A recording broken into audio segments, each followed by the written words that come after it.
কি গো?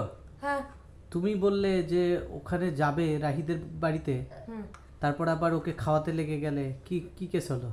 দেখো, তুমি অনেক অলরেডি লেট করে দিলে, তোমার কাজ করছিলে। এখন কটা বাজছে? এখন বাজছে 10টা। তো এবার এখন যদি আমরা যাই আমাদের মিনিমাম আধ ঘন্টা সময় লাগবে। তারপর আসার পর আমাদেরও ডিনার হয়নি।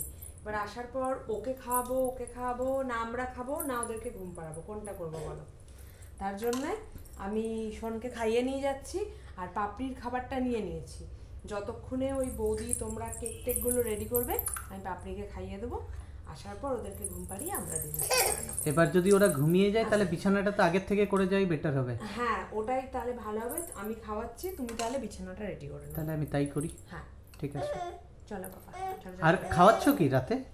আজকে কিচ্ছু না, আজকে ওই আমার যে হোমমেড যে সেরেল্যাকটা আছে আমি ওটাই খাওয়াচ্ছি। এটা হোমমেড সেরেল্যাক, তাই তো? আস্তে। হ্যাঁ রুটি বানাইনি আজকে আর।